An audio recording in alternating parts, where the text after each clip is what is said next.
Hello, this is Evergreen Himanshu and welcome to all of you. Court marriage in Delhi 2021। ये जनवरी की first video है court marriage in Delhi को लेकर update के लिए कि दिल्ली से शादी करने वाले किस तरह से अपनी शादी जो है कर सकते हैं, चाहे वो दिल्ली के रहने वाले हों या दिल्ली के बाहर से अगर कहीं के भी हैं वो रहने वाले हों, तो दिल्ली में आके अपनी मैरिज को शादी करके उसको रजिस्टर कर सकते हैं। मैं हर बार इस चीज़ के लिए बताता हूँ कि कोर्ट मैरिज करने के दो प्रोसीजर होते हैं।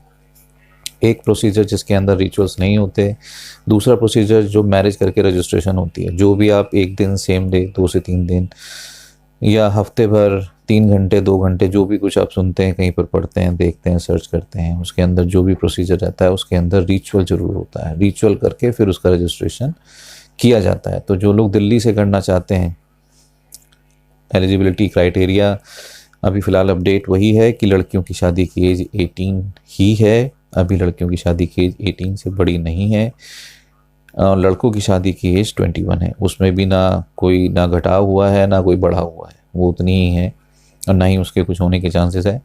लड़कियों की एज 18 से 21 होनी थी, लेकिन अभी तक उस पर कोई अपडेट नहीं है सरकार की तरफ से। अभी तक कोई उसमें अमेंडमेंट नहीं किया गया है, तो जैसे कोई अपडेट आते बताया गया। पर हाल फिलहाल अभी लड़कियों की एज 18+ ही है।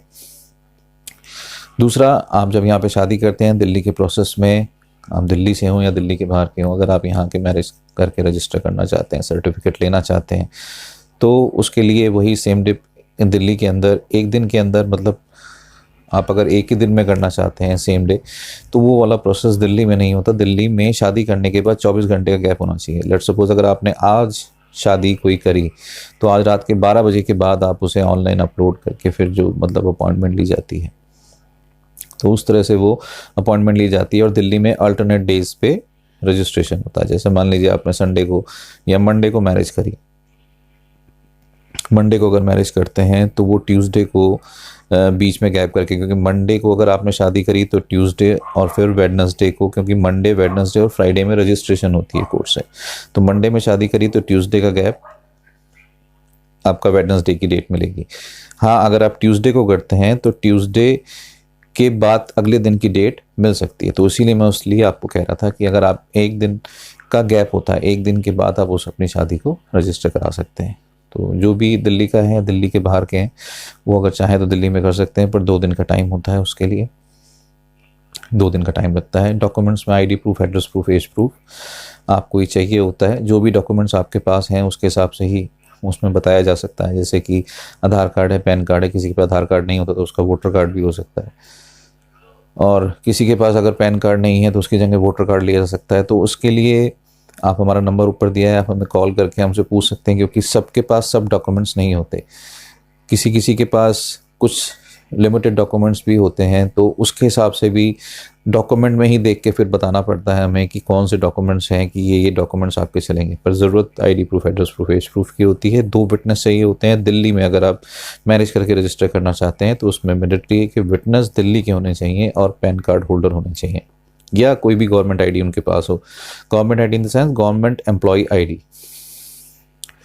तो ये 2 विटनेस चाहिए होते हैं दिल्ली में अगर आप करना चाहते हैं। अगर विदाउट रिचुअल करना चाहते हैं, जिसमें शादी नहीं है, फिर आप उसको दिल्ली से करना चाहते हैं, तो वो दिल्ली से नहीं होती, फिर वो तो आपके अपने स्टेट से होगी, क्योंकि उसके अंदर शादी नहीं होगी। क्योंकि शादी के भी आप पे ही दिल्ली के अंदर मैरिज को रजिस्टर किया जाता है। तो आप अगर दिल्ली के हैं तो दिल्ली में रिचुअल, विदाउट रिचुअल कैसे भी कर सकते हैं, लेकिन अगर आप बाहर के हैं तो रिचुअल करके ही फिर उसका रजिस्ट्रेशन दिल्ली में किया जा सकता है। टाइमिंग आपको बता दिया, 2 से 3 दिन का टाइम उसके अंदर लगता है। मतलब एक दिन आपने शादी करी, उसके अगले दिन अल्टरनेट डेज पे जो भी टाइम अपॉइंटमेंट मिलती है उसके हिसाब से आपका रजिस्ट्रेशन होता है। लेकिन हाँ, एक चीज़ बिल्कुल ध्यान रखिएगा कि कुछ लोग का जब फ़ोन आता है तो वो इस बात को ज़रूर कहते हैं कि सर किसी ने हमसे कहा है कि दिल्ली से भी सेम डे हो जाएगी। देखिए, उसके अंदर क्या टेक्निकल प्रॉब्लम कहाँ पे आती है, उसमें प्रॉब्लम इस चीज़ को लेके होती है कि जब आप सेम डे करने के लिए अपनी इच्छा जाहिर करते हैं, तो अगर सामने वाला उसको मना नहीं करता और वो कहे कि भाई आपकी सेम डे करा देंगे, तो उसके अंदर आर्य समाज पे जो है वो 2 दिन पहले की डेट डलती है, क्योंकि ऐसा देखने में आया है। हालांकि वो प्रोसीजर जो है टेक्निकली बहुत गलत है, क्योंकि अगर वो उसमें प्रॉब्लम क्या आती है मैं वो बता देता हूँ ताकि आपको समझ में आए। कि मान लीजिए आज आपने शादी करी, आज शादी करके आप उसको आज रजिस्टर करना चाहते हैं। आर्य समाज पे 2 दिन की डेट पहले की पड़ गई, आप बाहर से कहीं से आए हो या दिल्ली में ही कहीं की भी, उससे फ़र्क नहीं पड़ता। मान लीजिए कि जिस दिन 2 दिन पहले की डेट वो पड़ी, लड़की किसी के साथ कहीं घर में थी, फैमिली में थे, रिश्तेदारी में थी, कहीं एग्ज़ाम दे रही थी, कहीं किसी और जगह उसकी जो है अपीयरेंस हुई हुई है। तो जब ये मामला कोर्ट में जाता है ना, तो वहाँ पर जवाब देना थोड़ा सा मुश्किल हो जाता है कि भाई जब ये लड़की उस टाइम पे यहाँ पर अवेलेबल ही नहीं थी, या वो किसी और जगह पर किसी और के साथ, या घर पे या यहाँ पे वहाँ पे कहीं पर भी वो थी, तो वो शादी कैसे कर सकती है जब वो पूरे दिन ही कहीं नहीं गई। तो उसने शादी किस तरह से करी। तो ये टेक्निकल प्रॉब्लम है, ये मोस्टली लोग इस चीज़ के बारे में बताते नहीं हैं, लेकिन ये प्रोसेस गलत है। हम किसी को रेकमेंड नहीं करते इस काम को करने के लिए, और हमारी तो यही रहती है कि हम लोगों को बताएं कि भाई इस तरह से जल्दीबाजी में ना करें। हाँ, आप लोगों के पास टाइम नहीं है, आप लोगों का टाइम बहुत कीमती है, सभी लोगों का टाइम बहुत कीमती होता है। कोई नहीं चाहता है कि 2-2 3-3 बार चक्कर लगें, बट जो प्रोसीजर जिस हिसाब से लीगैलिटी ब्रीच ना हो, आप वही काम करें, क्योंकि ये शादी का फ़ैसला है। मोस्ट ऑफ द कपल्स जो होते हैं वो शादी घर वालों की मर्ज़ी के बिना करते हैं, मोस्ट ऑफ द कपल्स। और अगर उसी के अंदर कुछ इस तरह की गड़बड़ हो जाए कि मतलब कि आर्य समाज में डेट पहले की पड़ी है, अब आप उसको जस्टिफाई नहीं कर पा रहे कि 2 दिन पहले लड़की कहीं और थी, घर पे थी, या किसी कहीं अपने रिलेटिव के पास थी, या कहीं एग्ज़ाम दे रही थी, तो आपसे शादी कैसे कर ली। तो यानी कि अगर वो चीज़ वहाँ पे प्रूफ हो गई कि वो लड़की बाहर थी कहीं, उस टाइम उसने शादी नहीं करी, तो आपका रजिस्ट्रेशन वगैरह सब कुछ कैंसिल, उसका कोई मतलब नहीं। तो इस चीज़ को ध्यान रखें, थोड़ा सा सावधान रहें इस चीज़ को लेके। कुछ ऐसी भी बातें सुनने में आती हैं कि लोग कहते हैं कि हमको यहाँ पे बुला के और आर्य समाज करा दिया, और उसके बाद स्टैम्प पेपर पे एक मैरिज एग्रीमेंट बना के हमको पकड़ा दिया। ये भी सेम डे वाले प्रोसीजर के अंदर कुछ लोगों के साथ ऐसा हुआ है। एडवोकेट तो इस तरह से नहीं करेंगे, शायद कोई एजेंट ही होंगे जो इस तरह से करेंगे, क्योंकि कई सारे कॉलर्स ने भी इस तरह से हमको बताया है कि सर हमको वहाँ पे बुलाया था, हमारी आर्य समाज तो हो गई, और उसके बाद जो है हमको मैरिज एग्रीमेंट एक स्टैम्प पेपर पे बना के पकड़ा दिया, और उनसे ये कहा गया कि आपका जो कोर्ट मैरिज का सर्टिफिकेट है वो 3 महीने बाद मिलेगा।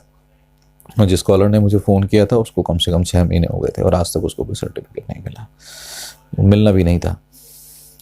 तो ये सब चीज़ें हैं कि इस तरह के झांसे में ना पड़ें। आप किसी एजेंट से बात करते हैं, हम ये नहीं कहते कि आप हमसे ही बात करें या हम सबसे अच्छा ही कुछ करते हैं, ऐसा कुछ नहीं है। एडवोकेट है, हमारा काम है आपको कानून के बारे में बताना कि भाई ये चीज़ सही है, ये चीज़ गलत है। मानना नहीं मानना वो आपके हाथ में है, उसमें हम आपको फोर्स नहीं कर सकते। बट किसी से सलाह लें, हमसे लें, किसी से भी लें, बट सलाह लेके काम करें। जो चीज़ सही हो वो करें, जल्दीबाजी में कोई गलत काम ना करें, क्योंकि इस तरह की जल्दीबाजी में किए गए काम फिर आगे तक आपको परेशान करते हैं। क्योंकि जो पैसा आपने खर्च किया वो इतनी बड़ी बात नहीं है, लेकिन पैसा भी जाएगा, टाइम भी जाएगा, और जो मुसीबत गले पड़ेगी, जो लीगैलिटी में आप फंसेंगे, वो अलग है। Thank you so much for watching this video. मिलते हैं अगली वीडियो में। नंबर हमारा ऊपर है। आपको अगर कोई कोर्ट मैरिज अगर आप करना चाहते हैं तो उसके लिए कंसल्टेशन बिल्कुल फ्री है। किसी केस के बारे में अगर आप बात करना चाहते हैं तो उसके लिए आपको अपॉइंटमेंट लेनी पड़ेगी, बट अगर आप कोर्ट मैरिज करना चाहते हैं तो उसके लिए कंसल्टेशन बिल्कुल फ्री है। ऊपर नंबर है, आप हमें कॉल कर सकते हैं सुबह 10 बजे से लेकर 8 बजे तक 7 days. Thank you so much for watching this video.